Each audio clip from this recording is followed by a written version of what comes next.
No, you can't. You're Open blind. your eyes. Open your eyes, man.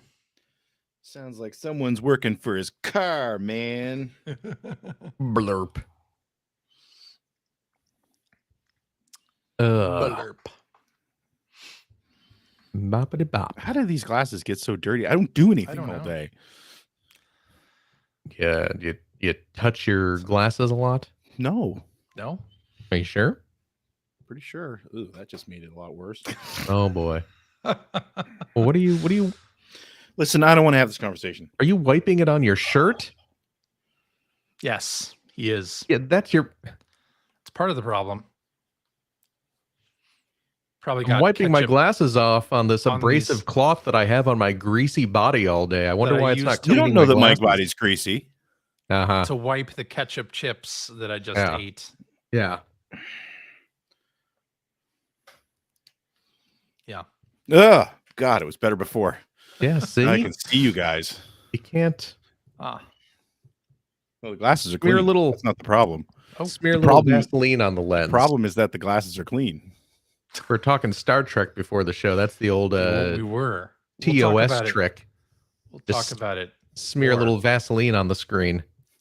It's the old Undoubtedly. moonlighting trick. Remember moonlighting? Did you ever watch Moonlighting?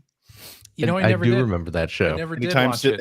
anytime Sybil Shepherd was on the screen, it was a very soft focus. Oh yeah. Now they just have AI focus instead. Yeah. Hello and welcome to episode 945 of the Player One podcast for Tuesday, January 7th, 2025. I'm your host, Chris Johnston. With me, as always, from Canada, Mr. Greg Seward. Yellow. How's it going there, sir? It is effing cold. I don't mind telling you. Oh my Is goodness. it? Well, the East Coast is getting a bit of an Arctic weather bomb, apparently. Luckily, it seems like Halifax isn't in the line of like a lot of snow, Mhm. but it was like -8 degrees here today. Celsius. I don't know what that is in I was gonna Fahrenheit, say, but it was cold, is what I'm getting at. where's the line between just cold and effing cold? Anything past like -3 is effing cold. Okay. But I mean, we're lucky because, like, I know in Winnipeg today it was like -22 or something like that. CJ, Oh, yeah. for our reference, it was 17.6 degrees. That's not that cold. Cold enough. What? That's nothing. What do you Grow up in the Chicagoland area got thin No. blood there. and come back and tell us that -8 is I've cold. Yeah. lived in the Chicagoland area. I You know got it's thin cold blood there. Yeah. Halifax. Come on. Doesn't mean that I have to Man up. accept it here. I'm just saying. Yeah. Well, anyway, also with me from the great state of Washington, Mr. Phil Theobald. That's me. How's it going? It's fine. Yeah. It's fine. Everything's fine. Fantastic. Yeah. How are you? Good. Good. I am good. I got a new shirt. I don't know if you. I was going to seen the ask, is that a shirt. mind-boggling effect shirt? It is a mind-boggling effects shirt. Does it Little have did I text on know- it? It does have text. Yes, it says Does it- the game system can produce mind-boggling effects. Oh, they did. Oh, they were They didn't. They didn't. too say scared to use PlayStation. the name PlayStation, huh? I guess so. Oh, for a second I guess thought we were so. talking about the new one. No, but that would be a fun shirt too. Was that a holiday gift? Did you get that for Christmas? No, I didn't. I guess it was a Christmas gift to myself. Well, that That still counts. Does that count? That's Okay. self-care. Yeah, absolutely. Yeah. did you get No, that from like? somebody on Blue Sky pointed out to me that this had become a shirt, and I was like, "Well, I have to get that." Where do you can't- buy that shirt? Well, apparently it was on the Yeti. Oh, okay, At one of their daily shirts, but of course the time had passed, right. and I didn't know about it, so I had to get it off of a secondary shirt reseller. Oh, Maybe I'll link to it in the show notes. But it wasn't one that I'd heard of.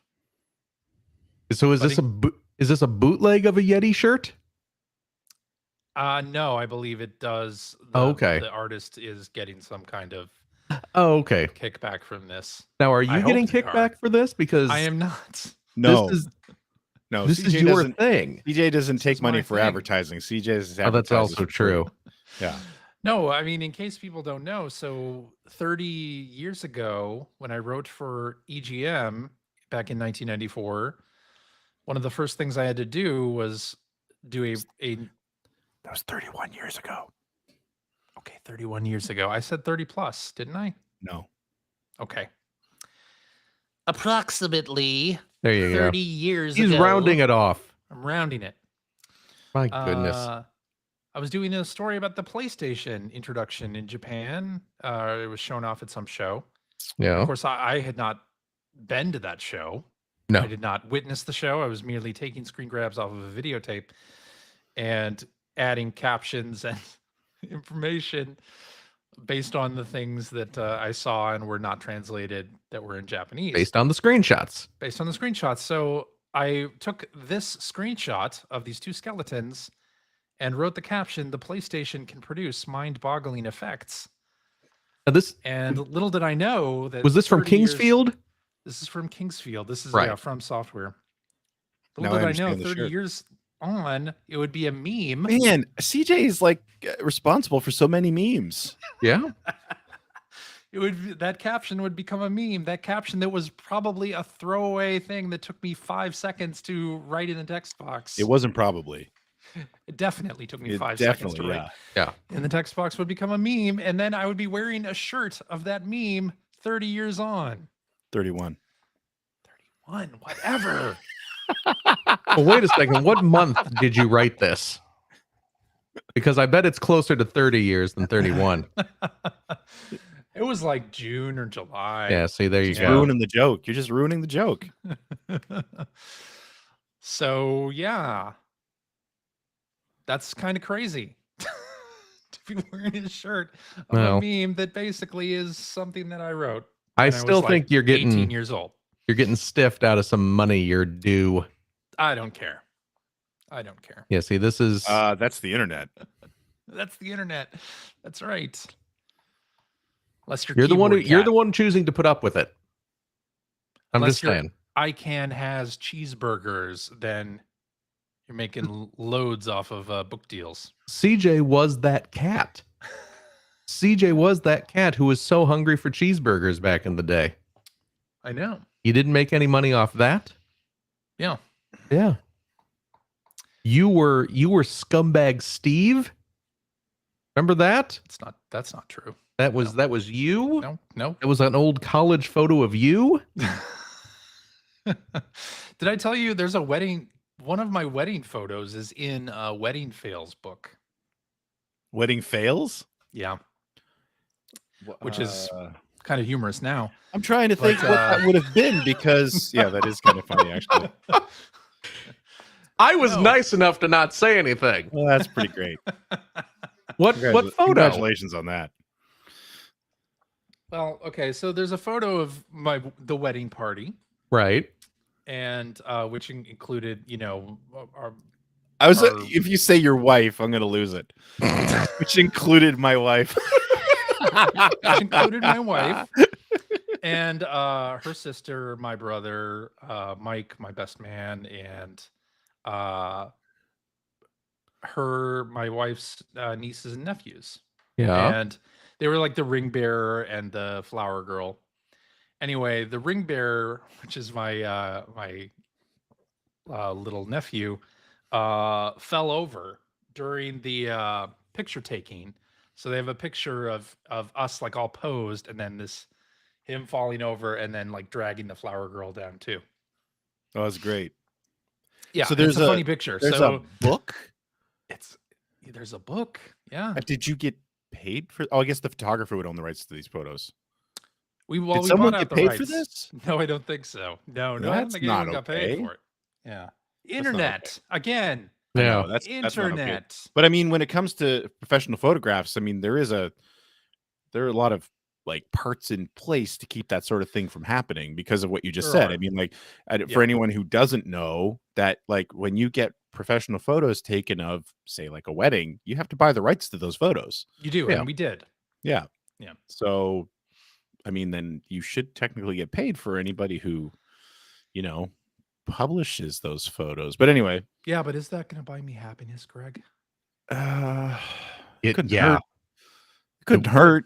I'm yeah. not saying it will. Yeah. I'm not saying Wait, it won't. Getting money due to something on the internet instead of because of the internet, paying Yeah. money. Yeah.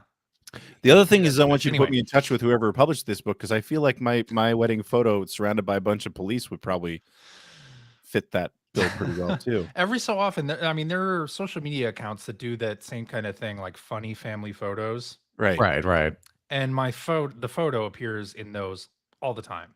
Huh. Too. A lot of your this is another thing. You're responsible for memes. You're responsible for because your photo from the PlayStation 2 launch night of those guys sitting there playing Madden or something on a little CRT being run, I think, from a generator. Yeah. That pops up on my Facebook feed at least 4 times a year. All the time. Yeah. Yeah. And I'm always be like, I know the guy who took that photo. That's right. And then every April Fool's Day, the Sonic and Tails and Smash Brothers thing comes up, and then it's all CJ over again. basically runs the internet. I run the internet. Who knew? Anything funny on the internet, you could trace knew? back to 6 degrees of separation. You can trace back to CJ. That's right. You know, my daughter, who is watching the show upstairs right now, loves she's memes. watching this right now? She's watching this podcast right now. She loves memes. She didn't know that her CJ's kid. Her dad has. You need to is watch the meme Star Trek maker. TNG. Give it a chance. She's not gonna take that advice. Come on. Well, she should. I'm glad you love Lower Decks. It's great. Now watch some TNG. There's some really great stuff there, okay? Yeah, but don't watch it from the beginning, because boy, is that first We season no. rough. Watch Since we're into this now, we started a season 3 episode. Oh yeah. She fell asleep. This is what I'm saying. Which again, 90s TV shows when they were an hour long, quite boring. Watch when they were an hour long, but you didn't have a whole lot of other stuff to do. Yeah, that's you didn't have phones that you could be looking at, or your computer, or you and didn't it have was the internet. Is what I'm saying. UPN. Back What when the else were you internet gonna watch? back when the internet was a place. I saw that online. I saw that online this week, and I thought, that makes perfect sense. Somebody was saying that, back in the 90s, you went to the internet because really, if you weren't at your computer, right, or a computer, like I know for me, when I first started going on the internet, it wasn't in my home. I was going to the university computer lab. Oh, really? To go on the internet. Oh, but it's like when you went there, you were on the internet. And then when you left, you weren't on the internet anymore. So the internet was a physical place for a lot of people. And it's not anymore. And maybe that's what's wrong with society. I don't know. Couldn't hurt. I feel like that, and we need to go back to dial-up speeds.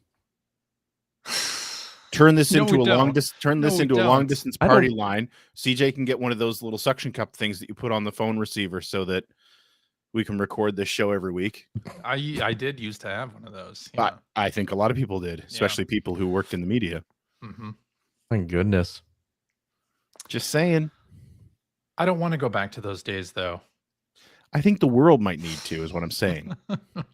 Although I did a lot with what I had. My family had an Apple. I've heard that about you. Wow. I can't wait. That's on your Tinder profile, wasn't it? I can't wait that long to load up my pictures of Gillian Anderson anymore. It's not impressive, but I really know how to use it. Oh my. Yikes. Lots of practice. My family had an Apple II GS. That was the computer that we bought. Nice. And I jury rigged that thing to use a 14.4 and then later 26.6 modem. Lightning fast to speeds. get on the internet. We had a local ISP that you could dial in to, so no AOL, and it was a Unix system. Like then in you had to Jurassic use Park. You knew that. Unix apps. Really? Yeah, so I had to use I forget what it was to browse Usenet, but there was also like an email program. Yeah, good old Usenet. And yeah, so like when my first website that I did, I wrote the HTML by hand because that's what you did. As did most of us. Yep. Yeah. And uploaded it via Unix. That's awesome. It was oh my goodness. Yeah, maybe a little much for back in the day. But I made it in one of those net guide books. Remember those? The books that would tell you where to go find things on the internet. Do you remember God, that? what a different world. Oh my It God. would sell these huge books that were big. Yeah. And it'd be Yeah. like every different topic you could want, like video games and music and movies and such fan site. Yeah, you had to have a book to tell you where to go for that because the URLs weren't usually easy to remember. It wasn't as easy as No. GameSpot.com. Well, I mean, because a It lot was of like, when you got set up with an ISP, like sometimes you get a little bit of web space you could use, but the URL was always like, yeah, I know for mine was like ns.simpatico.ca/ whatever public the username was. underscore Yeah, HTML that slash. was your homepage. Oh my. Yeah, exactly. See, and the world was a better place back then. I don't know that it was. I'm just saying. It was a. We're less aware of how crappy it was, maybe. I think that's more like it. Yeah, less aware. Ignorance is bliss. Take me in back. general. All right. Well, let's talk about some video game stuff. Why don't we? I don't know. I'm really enjoying this old 1990s Internet discussion. internet discussion, but you do. I was a Prodigy boy. You were a Prodigy boy. Okay. I through Babbage's, I was able to get a free Prodigy account. So See, I I was not able to do that because I had an Apple II, and they Yeah, didn't that's make true. Prodigy for the Apple II. So I couldn't do it. me and I my had a free Prodigy account. Okay. me and my 48666. Wait, were you rich? Karen, huh? What, were you rich or something? I mean, 486.66. Jesus. yeah, I took care of myself back in the day. I was like, if I'm going to play Day of the Tentacle, I'm going to play Day of the Tentacle the best way I don't think I even possibly had a color monitor until the late 90s. Oh, I see. no, I sprung for a top of the line PC back in the day. Because I was you know what? It was Day of the Tentacle was what pushed me into finally buying a PC. I could see that. Yeah. Wing That makes Commander sense. 3, I didn't buy the PC, but Wing Commander 3 was finally Wing Commander 4 was the game that got me to pester my father into getting us a computer that could run something like that. Oh, really? Yeah. Nice. Before that, we had like a Tandy 1000 RL Oh, yeah. with an Amber monitor. You know what finally got me to buy a PC in the late 90s is that Macs really sucked in the late 90s before Steve Jobs came back and made everything cool again. Yeah, Oh. boy, they really fell apart, didn't they? I was like all in on Apple, and then it was just like, well, there's no software for this, so I guess I'm getting a PC, and yeah. So play Midtown Madness on it. Mm-hmm. That was a Midtown lot of fun. Madness. Yep. Midtown Madness. I Bring remember that back, Phil Spencer. I mean, they could do worse. They could. Microsoft Bob, for instance. Oh. Poor Bob. Poor Bob. All Nobody right. loves Bob. Let's talk about some video games. CES is All right. coming up this week in beautiful, sunny, Lost not Wages. cold, Las Vegas, Nevada. Yes, and we got a little bit of a tease from Atari that the Game Station Go handheld is going to be shown there. Of course, they showed the Game Station last year at CES, but apparently it's slightly improved now and is maybe really going to be coming out. But it's a handheld. Sure. It's a handheld system. Yeah. Made by the folks who do the My Arcade Right. handhelds, which you may recall. I don't think I do. I do. Okay. I am aware of My Arcade and their products. I see. They put out a whole line of like little kind of cheapo handheld devices. You can buy them at Target and stuff like that. Yeah, that'll play Yeah. like Namco games. Or Yeah, they did a Mega whatever. Man one. Yeah. Yeah, well, apparently Okay. this one, it seems like it's going to come with a bunch of Atari games because the controls include a keypad and a trackball and all kinds of stuff. So we'll see what I mean, games are included with this. I don't know if you were able to see the little teaser of the I'm My looking at it now, and I find it weird how it's got like 4 shoulder buttons and 4 face buttons, and like yeah. that's not what the Well, if you want to Atari had. mod the thing Yeah, I know, or but move, it is cool that it's got an Atari logo on it. reconfigure I do like the controls. I do like that they have paddle controls and trackball controls. Yeah. That's pretty cool. That's very Yeah. cool. And You the get the- keypad makes a lot of sense as Yeah. well. Yeah. Got to play your Star Raiders. Right? Yeah. I had Star Raiders. Yeah. Did you understand Star Raiders? I did not understand Star Raiders back in the day. Because I sure as hell didn't. No. And I didn't get Star Raiders until I was like 20. And it was on a retro gaming kick.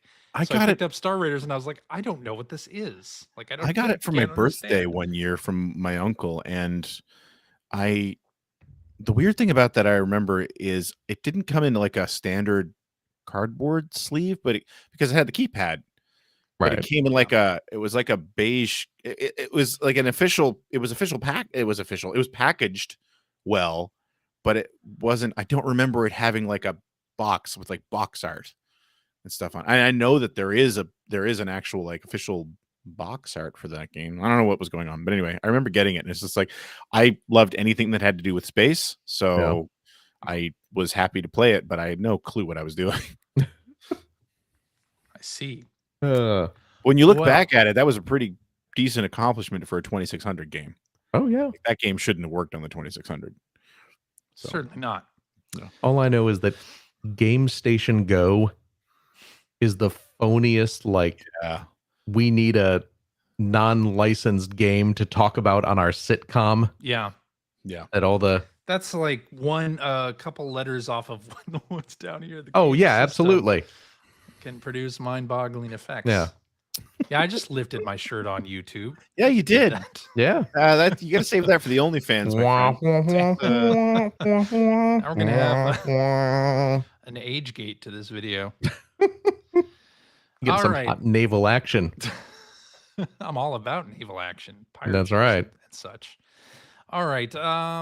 Let's talk about Sega here because an interview with Sega CEO Suji Utsumi, he made a couple of comments about miniature consoles, and specifically that they aren't planning any additional mini consoles because, quote, "We are not a retro company."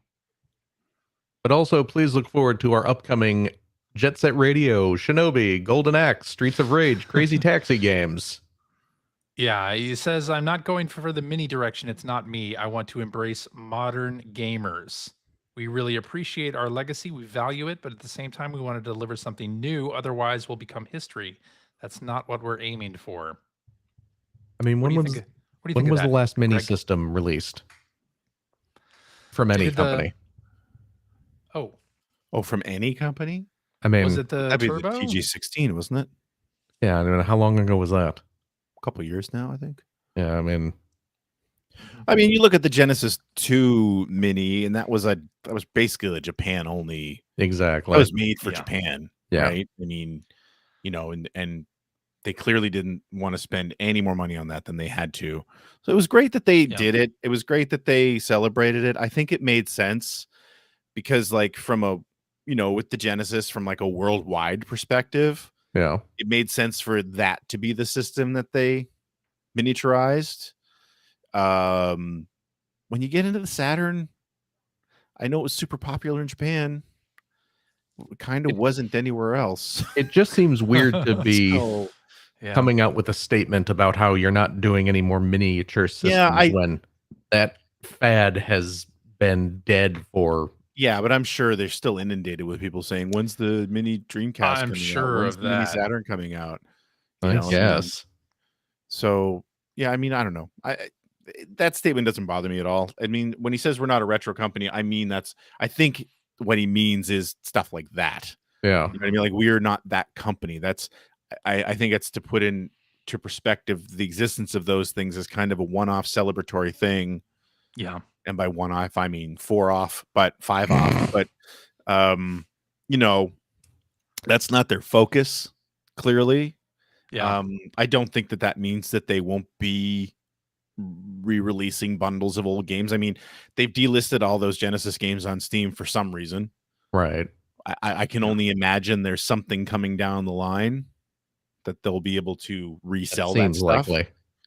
That makes sense to me. But I don't want to speculate, but hey, wouldn't it be cool if Digital Eclipse was involved in some kind of absolutely. There it is. Absolutely. thing And maybe, there? and That you would know be what? pretty Maybe awesome. that's the route they'll take. It's like, we're not making this stuff anymore, but we'll license it. I Yeah. mean, do Console Wars, the video documentary where you can Oh my play all God, of could those. you imagine? Wouldn't that be awesome? Especially knowing the people they have working at Digital Eclipse too. Yeah. Like, you know, with Chris Kohler comes to mind immediately, you know, but Mike Micah as well, like, and Frank Cifaldi being there. Like, if they did a Console Wars type thing, it would be unreal. They would Yeah. never get Nintendo to cooperate with it. Of course but it would not. still be No. unreal. So, you know, but they could do it from the Sega side of things. Well, here's what you'd have to do. You'd have to buy it on the Switch, play all of the Sega stuff within the whatever the Console Wars thing is, and then play all the Nintendo stuff on NSO. Right. That's the only way to do it. Forwarding links. Yeah. The Switch version would just link you out into the virtual console. Out into Or NSO, sorry. It's not the virtual console anymore. Yes, indeed. All right. How do you think Sega's whole retro revamp thing is going to go? I would assume we'll hear more about that this year. This has been over a year now that we saw it at the Game Awards. So maybe 2025 will be that year. We'll see that. I hold out hope. Yeah. But they've been very hit or miss on stuff like this in the past. So yeah, and it's difficult to update classic gameplay the right way, right? It takes a special touch. I think we've seen it happen, obviously, with Sonic Mania and Streets of Rage 4. Sure. Perfect examples, but again, those are sort of fan-led things. Yes. And you need to find somebody with as much reverence and love for that thing as possible that can translate it into a new thing. And that, to me, I think that's where it gets tricky, because these games are beloved for a reason. And sometimes it's not necessarily a completely tangible reason, right? Like, sometimes it's just it's the intersection of a lot of different elements coming together, not just from the game, but also sort of the context of when it was released and what the landscape looked like back then, right? So, but like, for me, I think out of everything that they've announced, Crazy Taxi is the one I'm the most interested in. But I also look back at the history of Crazy Taxi, and really, Crazy Taxi 1 was the only good one. Right? Like, they've done multiple sequels to Crazy Taxi, and 2 and 3 were never close to as good as the original. No. Yeah. And even when you're looking at the original on the like the arcade, but also the Dreamcast, like, the extra city they put into the Dreamcast release sucked. Yeah. Like, Crazy Taxi is that San Francisco stage, and that's it. And that was when it peaked literally in its first stage, the first game, and it was downhill from there. And it's not to say that the other games were terrible, but they weren't Crazy Taxi. I get it. Get it? Yeah. Thank you. Yeah. It's good. I'm glad you picked up on that. Yeah. I have so I mean, I'm excited because Crazy Taxi is one of my favorite games ever. It's so good. And I mean, this past year I picked it up and played it again for an Expert Gamer Let's Read video that I put out where I just needed some footage, and like, having not played it for years, I couldn't put it down. Yeah. Like, I played it for hours, and you know, I needed like 10 minutes of footage, and I just played it for hours. I love that game so much. It's so good. And so I'm excited because I want to relive that, but I have I don't have great confidence that they will be able to replicate it. Well, and the other thing there is whether, quote unquote, today's gamer is going to want to play. And that's the other thing. And updating it for Yep. I mean, you have to bring in new people. I think when you're Sega and Absolutely. you're trying to do this, you've got sort of Super Monkey Ball. They recently did a thing with that, like, and I don't know that really brought in a lot of new people, but like with some of these other games, I think they're going to have to. So, what elements do you bring from modern gaming that you can really like mesh well with some of the older gameplay styles? That's a really good point. Like and we were kind of having that same discussion when we were doing the Game Awards reveals, and like they showed Ninja Gaiden, right? Yeah. And I brought up that it looks amazing, and again, the classic Ninja Gaiden, I'm a fan. I'm so excited that they're basing it more on the old 2D Ninja Gaiden NES games. But then I also called out that like it looks like it has a kill combo counter in there, which might is be fun. very much, which might be fun, but that's very much a modern thing. So it's like, well, you have to walk that fine line between appealing to the original audience but not alienating a current audience and vice versa. And that's I mean, I'm glad I wouldn't have to do it. That's a tough call. That's Nintendo with every single sequel they need to make. Yeah. And that's the risk you run when you're going to keep revisiting old franchises. Yeah. Over and over and over again. So, yeah. Very true. Well, hey, it's a slow news week this week, so I'm bringing up this one. Rare, makers of Sea of Thieves, have tweeted out a sort of happy holidays thing using a new image from Everwild, which is a game they announced back in November 2019 and has still not shown up anywhere, and was rumored to have been rebooted development wise a couple of years ago. So they tweeted out a new image. I guess that means it's not dead, right? I never heard of this thing. Everwild? I don't remember it. No. You don't remember it. It was like a Mononoke Hime sort Isn't of. that Renaissance Fair theme park that got shut down in like Utah? No, that's different. Oh. I watched the documentary on that though. The Evermore documentary? The Evermore documentary. Good. Yeah. After we watched the Star Wars Hotel? The Star Wars Hotel documentary. Good. Yeah. Oh, was that the same YouTuber? Was that her Same that did the YouTuber. Evermore? Yeah. I should go watch that. Jenny Nicholson, yeah. Yeah. It's good. If you I was subscribe to thinking- her Patreon, she has like 3 or 4 I don't have the money to extra subscribe to videos Patreon. about Evermore that are equally fascinating. When you said theme park documentary, I was thinking of what was it called, Adventure Park in New Jersey? Was that the one? Oh, that yeah, was just no. like just the total death trap. What was that? Yeah. Adventureland or Yeah, No. something like that. yeah, Anyway, Adventure Park. I thought it was That's Adventure That's a Park. great name. documentary, though. I love that. Someone in documentary. the comments Someone is probably in the chat will know, right? yeah. Action Park. Action Park. Yeah. There it is. Anyway, Great documentary. it is. Yeah. All right, so Everwild, maybe we'll see another game from Rare in 2025. That would be pretty good. All right, so PlayStation boss Herman Hulst has said that he's open to bringing back old IPs. Jumping Flash. Here we go. In an interview with Famitsu, he said, the various IPs that we own are an important asset to PlayStation, and as part of our efforts to strengthen our portfolio, we are continually looking at opportunities to leverage past IP as well as develop new franchises. PlayStation Okay. 2 Mini. You heard it here first. So, Jet Moto, Jet Moto. bring God. that one back. They have so many like if you're going back to like old PlayStation, they had some really good IP, but they have so much C tier garbage as well. I seem to remember anyway. Like Jet Moto falls Jet Moto. squarely into that category. Oh my goodness. Yeah. We got a Jet Moto hater here, folks. You know, we're Right. bringing back 989 It Sports. was never good. Oh my. Hey, 989 released Bust the Groove, so I'm okay with that. Oh, that's true. Oh, there you go.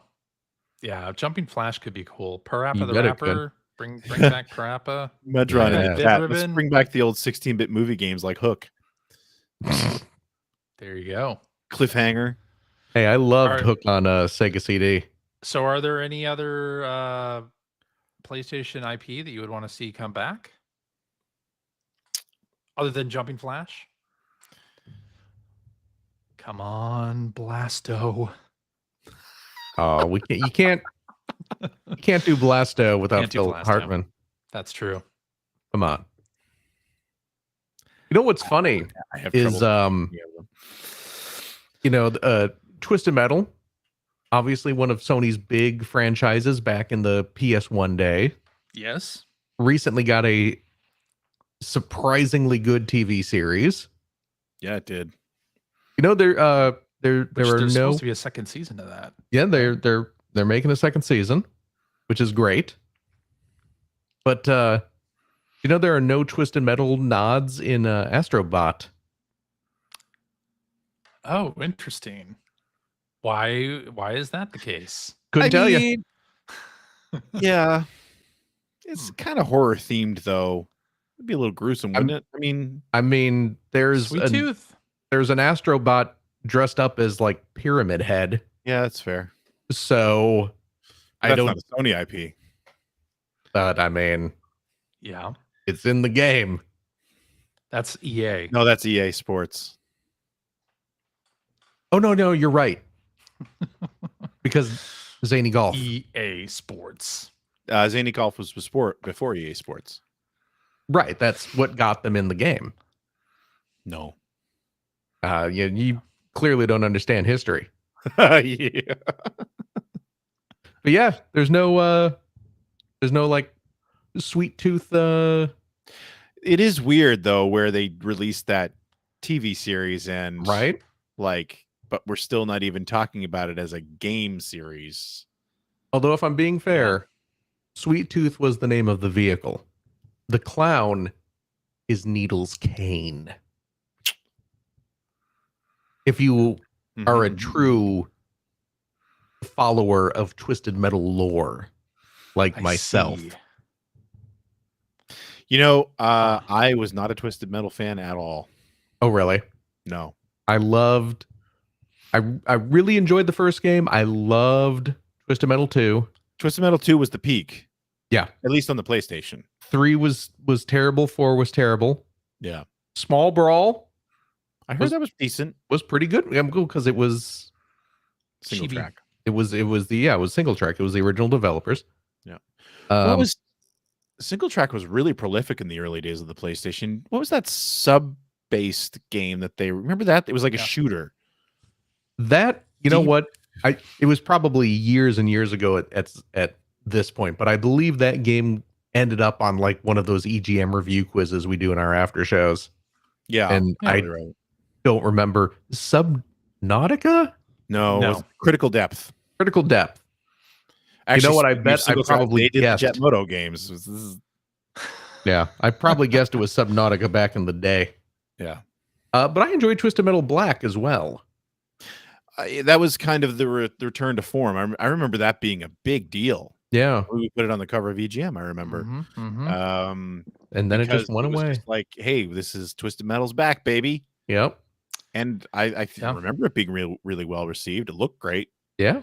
I enjoyed Twisted Metal Black. But the rumor was that they were working on a Twisted Metal game for around the time the TV show was coming out, but apparently it got canceled.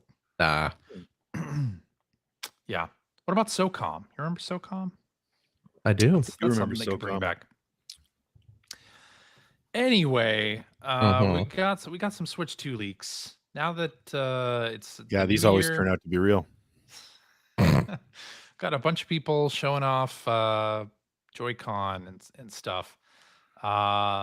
It's always fun to see these leaks, but it does remind me of some of the Apple leaks that have happened over the years, where yes, we're seeing the hardware, but we don't yet know what the system itself can do. And like, that's the part that I'm really interested in seeing. Like, you could show me like Well, the new pictures of the Joy-Con have a little optical sensor, like on a mouse, on one of the top of the Joy-Cons, leading to the rumor that a Joy-Con could be used as a mouse as well, which is interesting. But to me, that's the sort of thing that you don't know until Nintendo shows you a game that you really want to play that uses that thing, right? So that'll be the part Yeah. that's exciting to me whenever that happens. Supposedly, allegedly, before March 31st, 2025. We'll know something more about it. But anyway, If these images are real, I'm a little big if. I'm a little disappointed because that means that they're not worrying about ergonomics again. Well, of course they're not. Well, not of course they're not. Anyway, I am not shocked in the slightest that they're not concerned about ergonomics, even though I am concerned about ergonomics and really want. I'm sure Hori will make a great ergonomic pad for the Switch 2, and I'll buy that. And it won't have rumble and whatever else is needed to play Switch 2 games, but I'll like it anyway.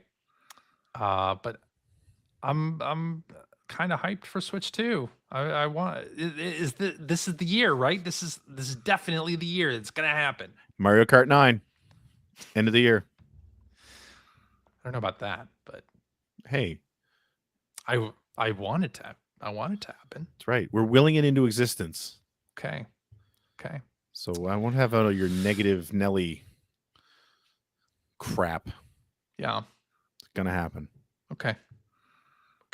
I'll stay positive. Stay All positive. Right. All right. All right. I guess now it's time for what you've been playing. We're done with the news. A lot of things not happening. Hold on a second. What's that? I need to interject. Uh-oh. Interject. And I'm going to complain. Complain. Do it. Last week, we talked about Greg and I on the right side of history complaining about how it is wrong to do end of the year awards before the year has ended. Uh-huh. And you Phil were all wants to revise his snarky. list. Huh? Phil wants to revise his list. I do. I need to. Why? Because one of our categories in our Game of the Year show is the biggest surprise of 2024. Yeah.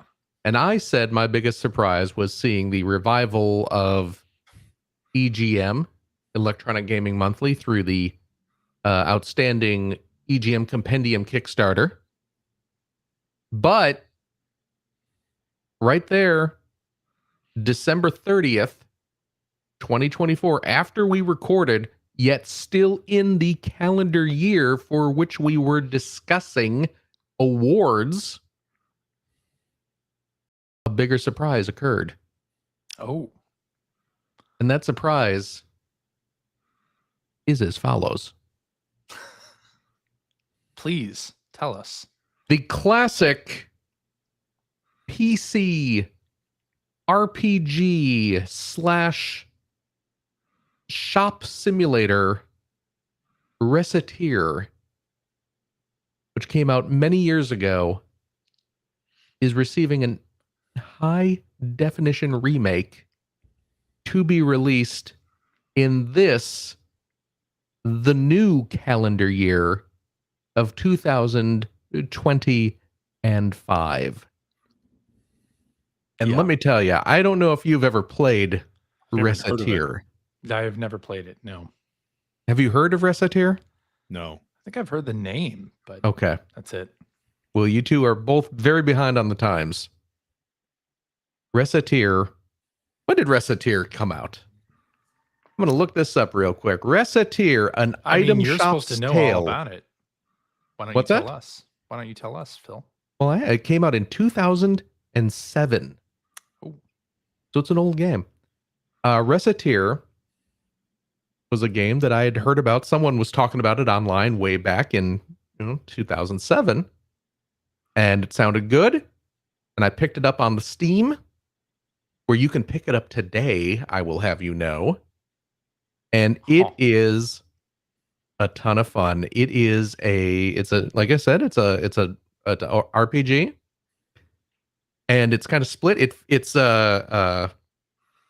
You're a little shopkeeper girl, and you run your little store, and so half the game is shop management, putting stuff on your shelves, arranging the store to get the best products close to the windows to attract people in, and setting prices to get sales so your store is profitable.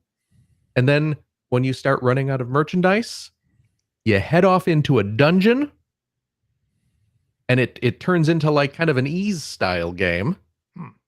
You're running around dungeons, hacking and slashing, fighting monsters, collecting treasures, collecting items, and you use some of those items to make your characters stronger. You use some of them to craft things with. You use some of them to sell in your shop, and that's the gameplay loop. And it is a blast. It is adorable. It is fun in both modes. And yeah, they're doing a remake, and I am genuinely stoked. Nice. It is up there with one of my. I mean, it's no Lunar Collection, okay, but yeah, but it is absolutely one of my most anticipated games of this new year. I cannot wait for Resetir HD. Cool. And it's is being pointed out in our chat. It's great on Steam Deck, CJ. I have one of those. That's what I'm saying. How much is it? Should I pick this up and try? I don't know. I bought it in 2007 for crying out loud. Well, I haven't looked. Come on, you're supposed to know these things. I don't, Phil. Oh, let's see. A Resetir. Resetir. Well, it's currently $20. It's currently $20. It was probably cheaper a week ago. Yeah, it probably was. You probably missed a sale. Maybe. Yeah. I don't know if you want to pay $20. Maybe wait till Christmas. Well, you know what? Wait till there'll be a spring sale. Yeah, there will be. Yeah. There's usually a Steam spring sale. I have 19 friends who already own this game. Look at that. I didn't even know I had 19 friends. I have 24 friends who own this game. Look at that. User reviews overwhelmingly positive. Oh, and there's a demo. Oh, is there really? Yeah, so hey. Oh. Maybe I'll download that. You should absolutely download that. Okay. All right. Yeah. Oh, it's what a great game. I see. So, well, before we get to what you've been playing, I did want to point out. So we got a quick ad break. Quick ad break here. Mm-hmm. There other podcasts, other gaming communities have kind of done a little something like this in years past, and so what are you going to drop on us with no warning? Yeah, seriously. We're going to do something on the P1 Discord and do a fantasy critic league. Yeah, so if you're interested in a fantasy critic league where you pick games and then based on the review score you get points. Is this like the old critic show? No. Oh, so you okay. So you draft 2025 video games, and then based on how well they review, you get points. That's pretty good. Oh. What is it based on, like Metacritic? Yes. Okay. Based on Metacritic. So so we're going to do this in the P1 Discord. So if you're interested, anybody in the listening audience who may want to participate in a fantasy critic league, join up on our Discord. There'll be a link in the show notes to that. And yeah, we've got a little fantasy critic thread going on the Discord, and would love to have you. It'll be a lot of fun. We're going to draft games coming up here in a little over a week. And I think it'll be a lot of fun. Will you be the one to take home the $10,000 prize? There's no monetary prize. Yeah, no, it's don't. not draft. Will games. you be the one to win the no prize at all? Possibly. Will you take home the bragging rights? Possibly. There you go. So anyway, Phil, why don't you tell us about what you've been playing? Who, me? Not bloody no other much. Phil here. I'll tell you that. I have not played much this week. what I have been doing in lieu of playing new games that I should be playing, like Indiana Jones, that, you know, This feels like it's not going anywhere. I want to be excited to play that game, but Indiana Jones? It's not yeah, happening for you. I don't know. I enjoy my time with Wait, it. does this mean do I get to talk about how right I was about this, like you do every time we bring up Plucky Squire? Or Oh boy, that game. You know what? I do genuinely enjoy my time with Indiana Jones when I start playing it, but every time I think, do I want to start playing this? I kind of convince myself that I don't want to get into it right now. I don't know what it is. It's an odd blend of enthusiasm and just apathy. Yeah. Which I guess apathy is the word to put to that noise. That's where I got to with it as well, because at first I didn't really like what I was playing, but then convinced myself that if I just critical path it, set it on easy and critical path it, then I will get into it. And I had one session where it's like, this is okay. And then I never felt compelled to pick it back up again. Yeah. Yeah, it's weird. I don't get it. But so what I've been doing, kind of like, I think I mentioned like a week or two ago, where I started playing like the SteamWorld Dig games again. I've just been doing stuff like that, playing old games that I've been wanting to play or replay. The main thing I've been playing this week, actually getting into what I have been playing, was the Castlevania Dominus collection. I should have bought that while it was on sale. Yes, you should have. This is, of course, the most recent Castlevania collection. It is the collection of the 3 Nintendo DS Castlevania titles. And in particular, I have been replaying my favorite of those. All 3 of those games I enjoy quite a bit. But my favorite, far and away, is oh, cripes. Souls. The Souls. What the hell's the name of it? I'm getting all the subtitles. I'm like, Dawn of Sorrow. Dawn of Sorrow. Dawn of Sorrow. The one where you collect favorite by far. Yeah.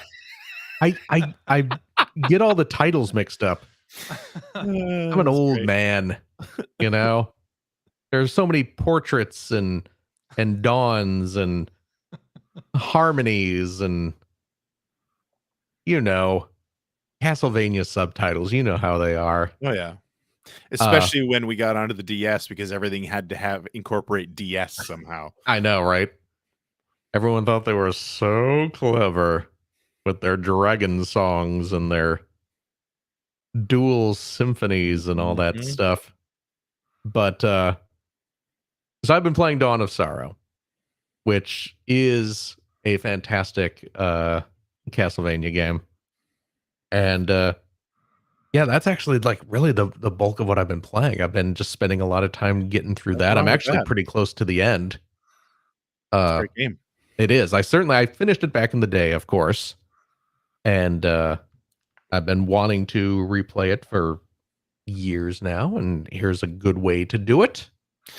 It was nice to see that, and I don't know if it's going to open the door for more DS ports. Yeah, because the DS is one of those systems, right, that's so odd. Yeah, that if there's just a lot of games that are locked on that system. It's true. A lot of really good games that are locked on that system. So when they announced and released the Dominus collection, I was like, yes, please, let's see more of this. Yeah. But I don't know that we will, but still it's great that it's happened, at least. Well, you know, games. It's tricky too, because obviously the DS had the dual screen layout. And it's interesting the way that this game handles it. And I believe it's been a while since I actually fiddled with the options until I found one that I liked. But yeah, I believe you can. You just rearrange the screens, can't you? Yeah, like you can view them, the top and bottom. And I think that I forget which one it is, because I don't remember all the names of these either. Oh, see, the one that, but I don't count them as one of my favorite games. So you know. Well, I didn't say it was One of my Anyway, favorite. there's one of them that you would draw on the touch screen, and apparently they've streamlined that here too. You don't have to do that. Well, you Dawn can't of do that Sorrows. one. Yeah. Dawn Is of it Dawn of Sorrows Sorrows that does that? does have, well, because they do the thing. One of the gimmicks in that game was when you defeated a boss, you would draw like a little, a little symbol on the screen to sort of capture the boss's soul. Right. And the way that they adapted that is to translate it to button presses instead. Okay. So unless you're on the Switch, you can still do the touchscreen stuff on the Switch, I believe. Oh, I would imagine. Yeah, I feel like if you're playing in handheld mode. Yeah, it's still there. Which I'm not, but yeah. Although I will say there is another function in Dawn of Sorrows where at some point, because you'll occasionally come across like ice blocks that are blocking routes within the castle. And, at some point in the game, you get a soul, which gives you a new power. And on the old system, you would just tappa the ice blocks to shatter them and, form like stairways and things like that to reach whatever levels. To do that in this game, if you're, again, assuming you're not playing in handheld mode, actually, I guess the PS5, you could probably do it with like the touchpad, right? I imagine you could, but I don't know if the feature's there. But the way it works, like on Switch, if you're using a Pro Controller, which is what I am doing, is you use the right analog stick, and as soon as you touch the right analog stick, it puts a little cursor on the screen, and then you just move the cursor around and hold down, I think it's the right trigger, to activate the touching motion, which works. Not fun. No. But luckily that only happens at a few locations in the game, and you're not really being surrounded by enemies or anything like that. So, right. But otherwise, it is still an outstanding Castlevania game, and I'm having a lot of fun just going around killing enemies, trying to harvest their souls, gain all my new powers and abilities. So nice. But yeah, that's really all I've been playing. Nothing terribly exciting, but something fun that I am enjoying. So that's important, Phil. There. So that's me. CJ. Yeah. What have you been playing? Well, not much, really. Was it Castlevania? Nope. Maybe one that you don't remember the title for? Harmony of Dissonance. It's probably Harmony of Dissonance. Probably that one. That was a good game. It was a good game. Yeah, I don't think I played a whole lot of those. Jesus. DS. The DS ones, really? No, I don't. Oh, think I you did. should. Maybe I should. Yeah, the Nintendo handhelds post 2000s, just an embarrassment of riches when it came to Castlevania content. Like, oh my god, we were getting so many good Castlevania games on those consoles. We really were. For so long. Yep. Maybe I should go back and play that. Pick up. Did you pick up that Castlevania collection? No. The Dominus collection? Dominus collection? No, I've not picked it up. You should. Yeah. You should. Okay, maybe I should. Put that on the list next to Reciteer. Yeah. Okay. Yeah, I'm in this point right now where it's like I don't really want to play. Like I'm not driven to play anything really. Like CJ's bored with video games. Yep. CJ hates video games. Not bored with video games, but now CJ did never get to episode 1000. CJ did gift me a copy of Mini Shoot Adventures for Steam. Which I have not had a chance to play yet. Which you should definitely. I do need to, because it is fantastic. I want to play it on my Steam Deck, but I'm also going to be lending my Steam Deck to your best friend Mike for a couple weeks. So why would you do that? Just tell him he's going on a trip. Tell him to buy his own Steam Deck. That's pretty mean. You're not getting that back. You're not getting. He's going on a trip. He's going to say he was mugged. Sorry, customs took it. Yeah. Yeah. Yeah, so I haven't really been playing a whole heck of a lot. I did load up Infinite Wealth for like 10 minutes yesterday, by the way, Phil. Well, I mean, 10 minutes. 10 minutes. I got Buckle up. pretty far. Only Yeah, a 10 minutes. Did you that even get knocks past 10 the minutes title off your screen? 100 Yeah. remaining hours.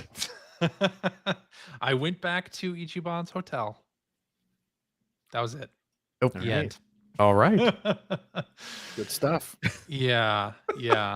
But yeah, so I haven't really been playing too much of anything. My daughter has been really into Batman Arkham Shadow on the Quest.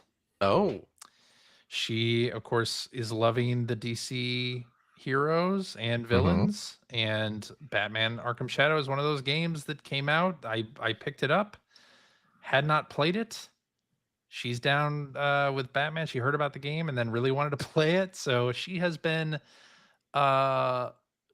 punching bad guys and going to jail, going to Blackgate Prison. Does Batman get arrested in that game?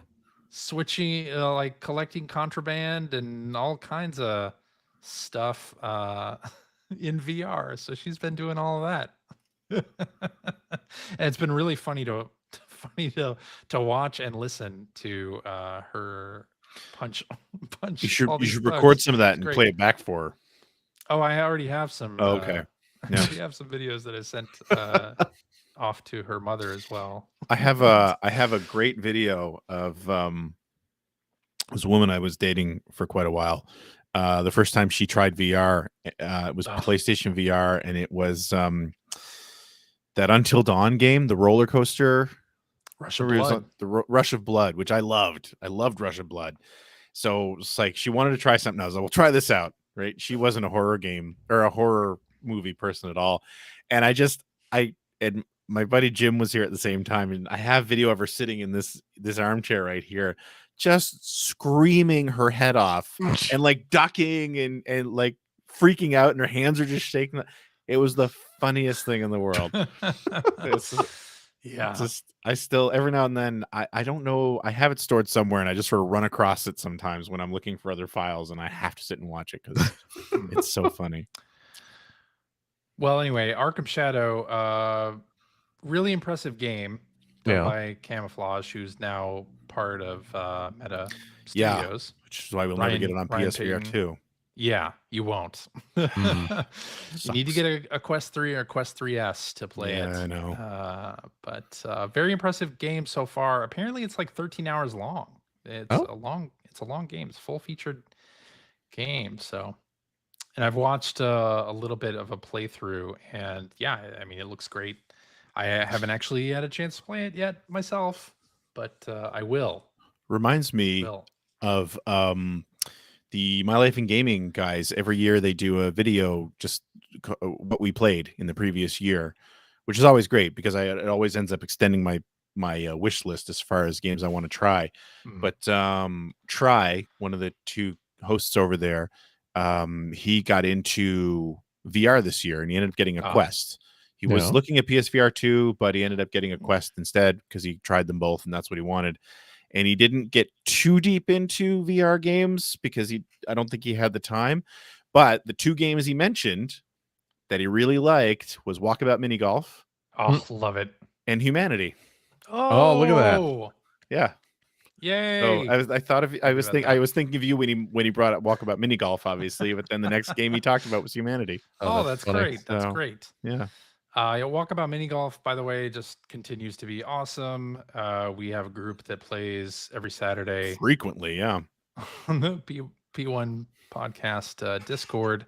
If you're interested in that, I played the 8-bit. So they did an Evil Layers sort of series where they do like evil villain layers, as mini golf courses, and there's one called 8-bit Layer. And it is like, a world dominating villain who really likes video games, old arcade games. Nice. It's great. That one was a lot of fun. Played that last week. But yeah, they have a lot of great courses, and I continue to love that game. It's fantastic. As for what I've been playing, I have one game on the list here, and that's Void Crew. I was afraid you weren't going to talk about this because you kept saying you weren't playing much. I'm really curious to hear about this one. Void Crew. I think I talked about it a little bit before. I wasn't listening last time. It is a multiplayer from 1 to 4 players space roguelike game set up kind of like Sea of Thieves, where you have a multiplayer crew and you need multiple players really to do different things around the ship. It's very much like Star Trek Bridge Crew VR, which we played. Like the experience is very similar, but it's more of a roguelike in that you select different missions to do, and nothing happens exactly the same way twice. And you get different resources that then you can craft into new weapons or add more power to the ship so you can put more systems online. And it's just a really fun co-op space game, and we're playing it. I of course had bought a copy for Mike to try to get him to play it, and then he ended up buying copies for like a bunch of our Sea of Thieves friends. So suddenly we had like this community of people who were ready to play Void Crew. So we would have 4 players pretty regularly, and we did get to the point. So it is like a roguelike. You have like different missions, and then you get up to a boss stage. And so we finished a boss stage, which is like it was a big deal because when I had played it before, we'd get like 2 missions in and then die. And so like getting to the boss stage was like this big thing. So we got to that, finished the boss, which was awesome. After each mission, you have to jump. You have to basically go and void jump into a tunnel that'll allow you to like take a minute's rest and then select where you're going next. Mm-hmm. So we finish the boss. We jump into the void tunnel. And the thing with this game is occasionally the void tunnel will start to disintegrate, and you can get kicked out of it and into like enemy space by accident. So we finish the boss. We're in this void tunnel. The integrity of the tunnel is like at 0%, which means we're going to get kicked out and attacked like any second. Mike is at the helm, like screaming his head off, like somebody set a course for a new mission. And then we got kicked out of the void jump and absolutely destroyed by these aggressive aliens. And it just went to total shit. So we had this victorious moment where it was awesome, and then followed immediately by we got destroyed and absolutely murdered. Nice. Which was fun too. So I was over at your best friend Mike's place, and he was talking about the game, and he was describing it. And yeah, when he first started describing it that was my first thought, is like, it sounds like Bridge Crew. It is like Bridge Crew, which I loved playing Bridge Crew. Like, it's such a fun, in VR or not in VR, even not in VR, but in VR it was great. But yeah, playing Bridge Crew, I loved that experience so much. So I'm a little interested in this. Void Crew, very similar. Similar. I mean, you have to do different things on the ship and repair during battles. And when you get to like some downtime, you may have to EVA and repair the outside of the ship as well. Oh, cool. Which is kind of cool. And there are missions where you have to get out of the ship and go to a place and do something and then come back to the ship. I mean, you can loot abandoned spaceships or like different wrecks in space as well. Like it's really, really fun. It's out on Steam now. Sounds interesting. I think it'll probably end up making it to console at some point. It is a fully controller compatible game now, which it wasn't when it was launched into early access, but pretty pleased with it. It's called Void Crew and available on Steam now. That's all I've been playing. Sounds interesting. Greg, what do you got for us? So I got a code for this game late last year. I don't remember exactly when it came out. Actually, I'm looking at it. It came out in October. Called A Quiet Place: The Road Ahead.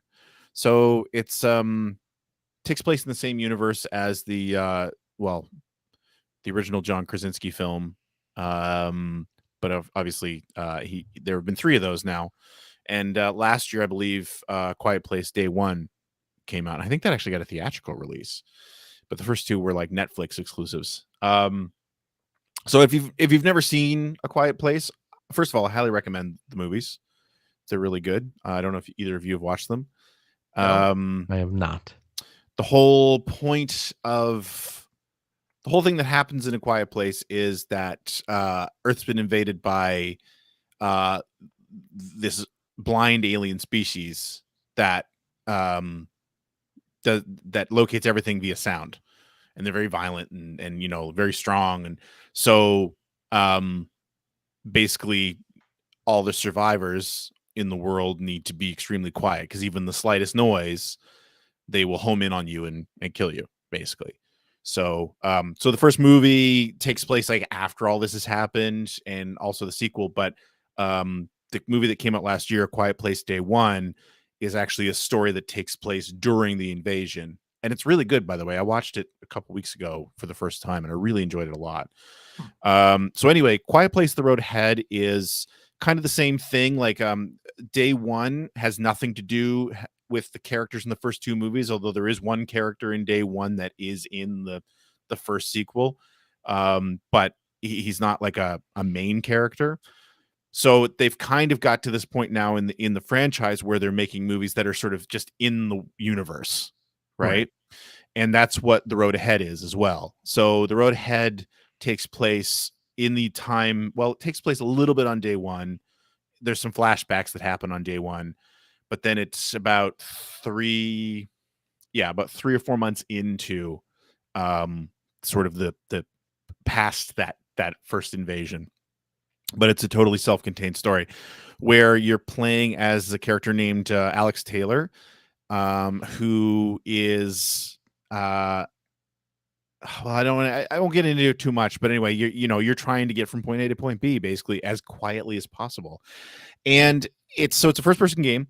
You move extremely slowly because the entire gameplay premise is that you need to get where you're going as quietly as possible. So like if you're opening a door, you don't want to open them too fast because they might squeak. And if you're walking, you don't want to be running unless you're on a certain surface, because your footsteps will be very loud. And like, all the environmental puzzles that you expect. I mean, the world's in ruins. So like if you need to get from one side of a courtyard to another, it's like, well, hey, there's broken glass everywhere. So you got to be careful because that'll make noise, or there might be puddles. And if you walk through puddles too quickly, you'll splash, and that makes noise. And there are a lot of stealth sections where these creatures will be there, but again, they can't see you. So as long as they don't touch you or hear you, they won't attack. Right. So these, again, a lot of what you expect, which is like you find an item like a bottle and you throw it to distract them, and they'll go, look and see what all that's about. So I guess it's really more, it's not a shooter, but it's more survival horror in a way, but I'm really enjoying it a lot. It's different. It's, it's not something that I'm used to playing. And one of the things that they've done, which I think is really interesting, but it's also very nerve-wracking, is that obviously in a game like this, they don't want you to just sort of hide and sit in a corner and just sort of wait to safely make a move. So they made the main character asthmatic. So basically there's 2 things. 3 things actually. So so Alex is asthmatic. So like if you have to do a lot of climbing to get over obstacles and things like that, which you do, it adds strain, right? Stress to her lungs. There's a little icon on the screen that shows her lungs. And so like the redder they are, the closer you are to an asthma attack. Oh. So of course she'll cough, and you're dead basically. So that affects it. The creatures being close affects her asthma. The closer the creature is, the faster her heart's beating, and her asthma, it gets, you get closer to an attack. And then the other thing is that they love to put you in areas where there's a lot of dust in the air.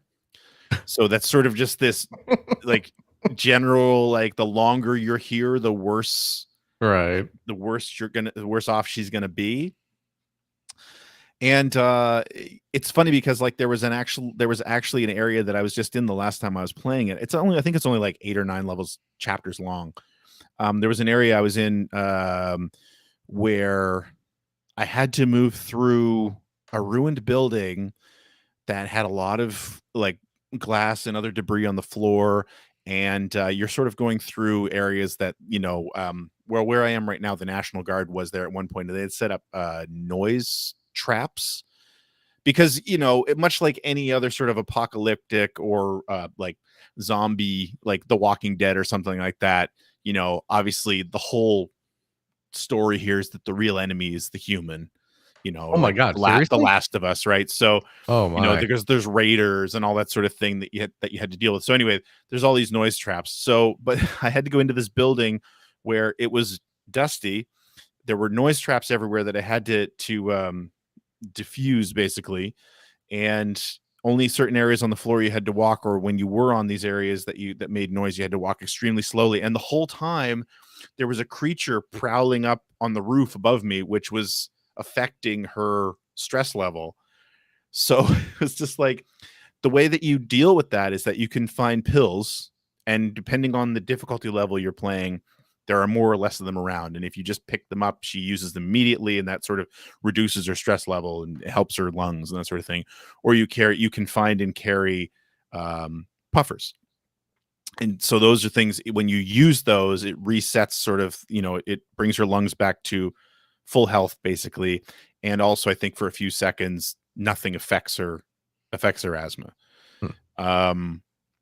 But in this room, it was dusty. This creature was right above me, so it was affecting her stress level all the time. And I tore through every single puffer I had to just get through this little area. So my stress level is quite high now in the area that I'm in, because I don't have anything to help her asthma at this point. And like I'm climbing ladders and I'm jumping over obstacles, but I'm really enjoying it. They've recreated the world really nicely. And it's just a different feel to anything that I've played before. And I really enjoy this universe. I really enjoy the films. So it's just kind of nice to be in this world and have it be so well realized, that I enjoyed. The one thing that I do have a problem with right now that I'm kind of pissed about, but I know why they did it, because they want to make sure that they're moving the narrative forward, is I've got a radio buddy now, which feels weird because, like, well, I mean, if I can hear them, it feels like the creatures should be able to hear them. Wait, they can't hear? No, I they figure do this. you'd have to get to like some real secluded area to use it. Well, that's the thing. So there's this one section, and actually the radio buddy is gone now, but there's this one section, like, Alex, you all started on a hospital. You're in part of a community that's in a hospital, and the hospital gets attacked. And so everyone scatters, and Alex is trying to find her father, right? And at one point you find him in this old base camp for the National Guard. And it's like, well, there's a radio tower that we need to fix. I need you to go out and fix that. Okay. But he's like, here's a radio, so I can talk to you, but obviously you can't talk to me because that would make noise. So they come up with a whole thing where it's like you tap the mic once for yes and twice for no. But like, he's still talking into the radio.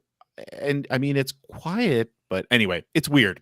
It was a really weird thing they threw in. It was, again, to sort of forward the story, because there's a whole event that kind of starts to happen, and then you come across it at the very end, and then that sort of that part of it goes away. But it was kind of it definitely took me out of the out of the experience a little bit. But that being said, I'm still really enjoying it a lot. So, I don't know if I still will, but I'm a little over, I think, halfway through the game, and it's slow because you're moving slowly a lot of the time, and it's getting more difficult. Like, I know after this sort of big event that I just dealt with, I'm now in this little courtyard where there's again one of these creatures roaming around, and I haven't quite figured out how to get past them. I think it's probably the closest, most intricate area I've been in that I'm having to try to avoid this thing. There's lots of objects to throw, but they're not gone that long when you distract them. And I haven't quite figured out exactly where I have to go in here. But either way, I'm really enjoying it. Recommend it, especially if you are a fan of that universe, if you've seen the films or one of the films or whatever. And I really recommend them. They're I think they're really well done, and I really enjoyed day one. So yeah, but that's what I've been playing. All righty. Well, I guess that's it for that. So that means we're doing tweets. Do we call them tweets anymore? Tweet. Good point. Maybe we can't call them tweets. We can call them what we want. Let's do this one from Hacker Alias Pro Wrestling Tees, who says, is anyone going to hold Greg's feet to the fire for choosing a dopamine factory he played for 10 days as game of the year? Oh my goodness. Wow. Fighting words. Still playing it. You still playing? Answer the question, Greg. Still doing run. Defend your opinion, Greg. They're asking you guys, not me. Who do you? Well, that's why I'm holding your feet to the fire. What? I could use that. This floor is really cold. What do you have to say for yourself, Greg? I'm sorry you guys picked the wrong games. I don't think I did. I think I picked the right game. It is you. No, the internet told me that Astrobot did not deserve to win Game of the Year because it's a kid's game. Oh, is that right? Yeah. That's exactly why it deserved to win. I'm just saying what the internet told me. Really? I don't agree with it. I'm just telling you what. Hey, look. The official awards of the video game industry have come out and said that Astrobot is the champion. Although Balatro was nominated, right? It was, yeah. So there you go. Yeah. I was shocked to hear Balatro on your list. I was too, I'll be honest. Still playing it any chance I get. Yeah. I get it, because I know people who are addicted to it. Yeah. I played a little bit, as you know. Yep. I played a little bit. Not for you, huh? I mean, I get why people like it. I've had like it. Multiple people reach out since the show last week to say they tried it because of the fact that it was on my list and tell me that they just love it. Yeah. Oh, great. So, great. yeah. Great. It's great. It's a great game. Try it out, man. I mean, I know Phil didn't. I'm just saying to our listeners in general. Try it out. It's great. Yeah. There you go. I mean, it seemed very good. Just not my type of game. But I understand why people like it. All right, let's do this one from Hacker Alias Compo, who says, what's your favorite ending credits sequence for a game? Personally, I'm partial to Super Mario Worlds. I think my favorite is ending credit sequence? Portal. Oh. Yeah, because you got the song. That's a really good one. That's a good one. And it was totally unexpected at the time, which made it even better. Also, yeah. Yeah, that's actually a really good answer.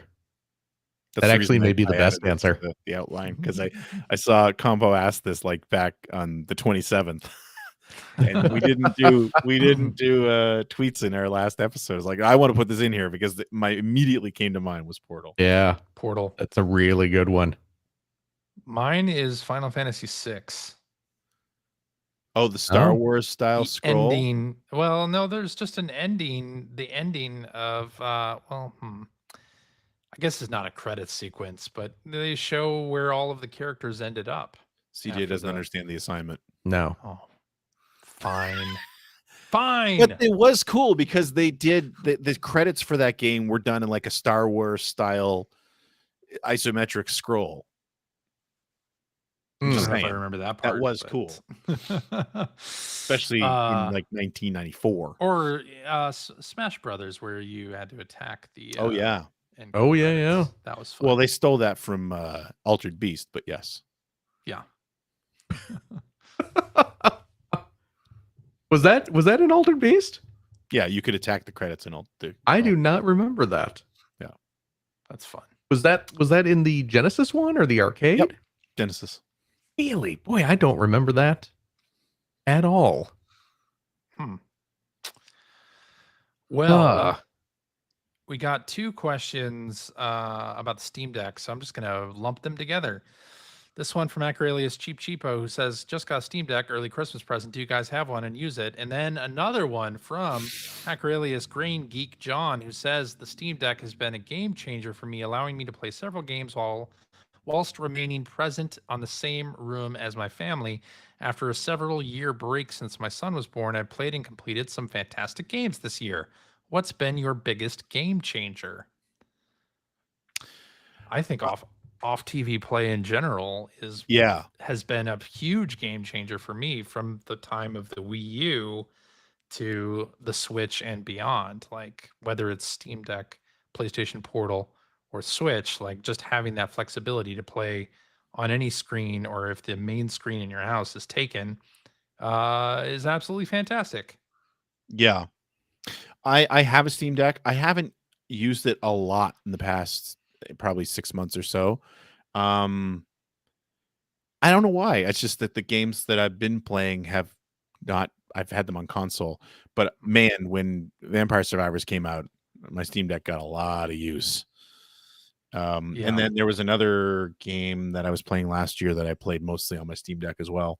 And I do, now that I've got Mini Shoot Adventures, and also one of our other listeners, Tiger Riot, gifted me Parking Garage Rally circuit.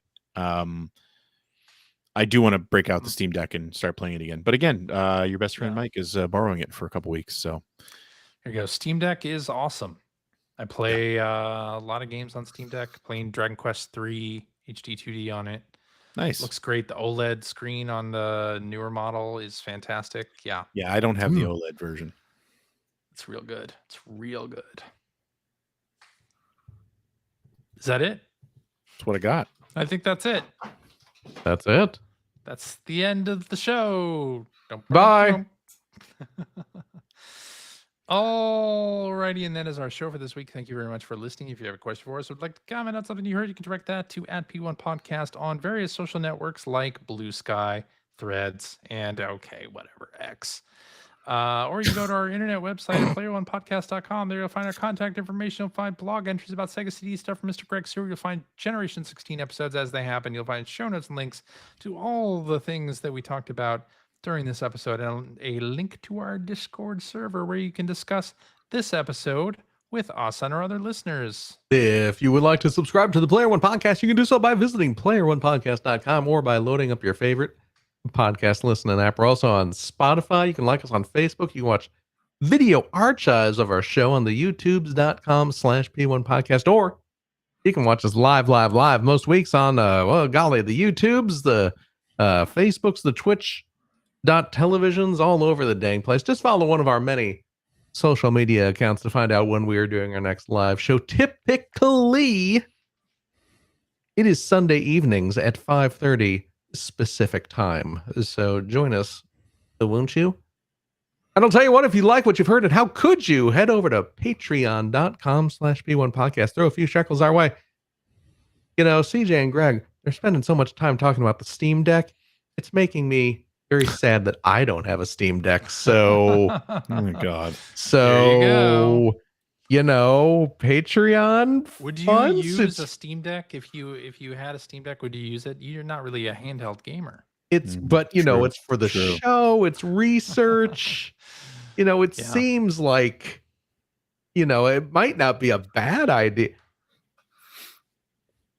I'll talk to CJ off the air You can about talk this. to We'll me, get this all yeah. straightened out. We'll Don't get- worry, we'll get folks. I mean, I squared need away. a Quest 3 clearly. So Gosh, we I do do need to have too. some Now that conversations. I got Oh, I got man. a Quest 2 over there, just like as garbage nowadays.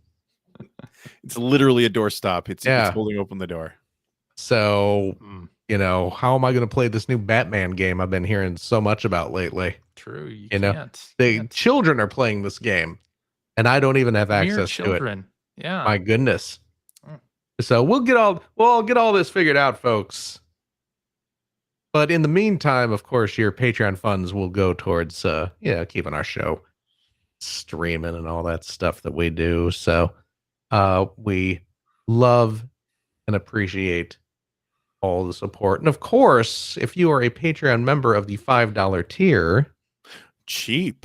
you gain access to a special weekly bonus episode. We record it right after this, where we play games, crack wise, having fun, doing all that stuff we can't do on the regular show. CJ? Yeah. Huh? It's a new year. Do we have a new game to play? A new year, Phil, and we do have a game. It is a game fan review quiz Oh, Oh God. dear. from the January 2000 issue. A quarter of a century ago. Die Hard Ready game for some fan. word salad. Oh boy. Little bit of a word salad, lots of inside jokes that nobody outside of the game fan offices understood. A lot of references to Little Timmy. I 'cause don't. That's when they Oh, were that was playing their standard like little kids game a guy. kids game. Oh, It was Lil Timmy. It's for Lil Timmy. is that who Nick Rocks was getting a hold of? No, this is Oh no. Don't do that. Don't tell me not to do it. wow. I think This is post that era. your warning should have gone to However- someone else. However, This is post. Oh, okay. This is after. This is yeah, after the I'm big. Not sure what to say about that. This is But, after. This is after the staff change. yes. Okay. This is there we go. ECM era. This is ECM era. Oh, so it's going to be angry word salad. Exactly. Angry word salad. Yeah. Yeah. See if you can decipher which are the nothing phrases he's using just to take up space. It's not going to be hard. Something that in the early 2000s era of EGM we were not allowed to do. Like you'd get called on it if you did some of that Oh, yeah. stuff. Of course, Die Hard did it all the time. And yeah. Well, please There tune it is. in afterward For to that. to Which, check by out the our way, I Patreon. should say, after shows. Speaking of after shows, one went up on the public feed. I was just gonna plug this. Okay, plug it. Which one are we talking about again? So, if you are subscribed to our podcast feed, you are probably aware that on Thursday evenings, one of our old after shows goes up on the feed, so you can get a peek at what our Patreon friends experience brand new every week. Yeah. You get an episode from 2 years ago. 100 And- episodes ago. What is it? It's 100 episodes Oh, it's ago. 100 episodes. Okay, which is approximately 2 years. Yeah. Give or take. As the crow flies. Exactly. And this is our much discussed Jeopardy quiz that was a listener submitted. And I guess we've talked about it many times, so it's not really spoiling the punchline, but unbeknownst to us, this quiz was entirely based upon the much forgotten NES game Werewolf. And it turned into a very interesting game.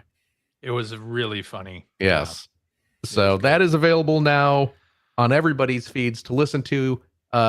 It's up And on watch YouTube as well, right? Yeah. It is. So I put that in the show notes, I guess. Yeah, I'll do that.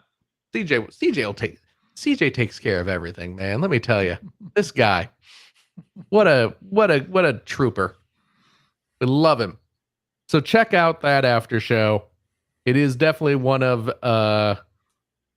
the most memorable ones that we've done in recent memory.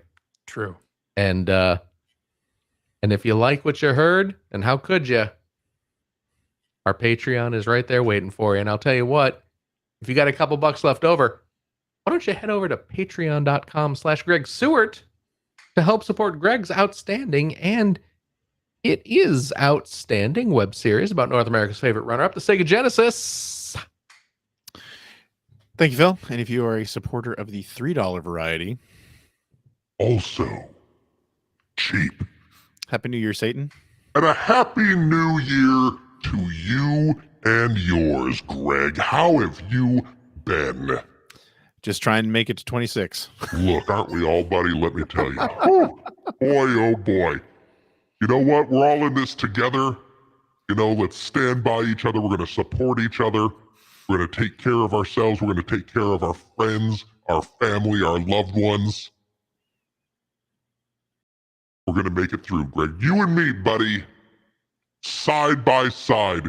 Greg Seward and Satan himself. The best of friends. Okay. You get early access to each new video. The new video is actually a little bit late. I didn't get it done in time, but hopefully this coming Saturday, $3 tier subscribers will have access to the newest video for January. Please watch for it. And then watch it. Yes. That's how it works. Yes. Is that it then? I think that's it. Yep. CJ, Yeah. my mind-boggling friend, thank you Thank you, Phil. for all of the effects you bring to all of us Aw. each and every day. It's mind-boggling. Yeah. Gregory, Yo. thank you as well. Thank you, Philip. Oh, absolutely. Oh, hey, look at this. I was digging through a bunch of stuff the other day. Look what I found. I found a little plush. You recognize this fellow? Little putt-putt. That is Putt Putt, the lovable car. I found my plush Putt Putt and his little dog buddy Pep. Where is he Yep. headed off to? The fair?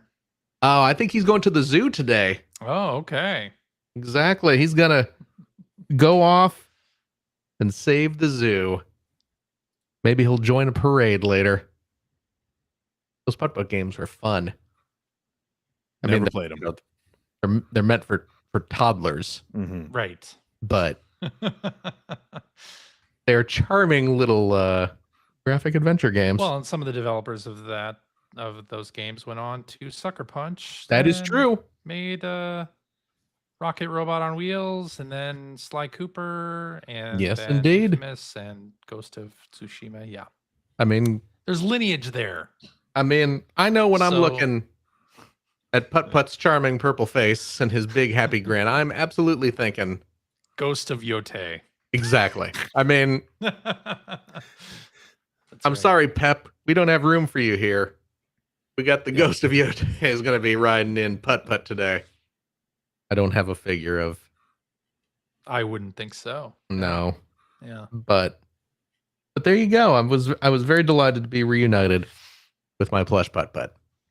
I guess that's it. I thank you guys. And now I want to thank you.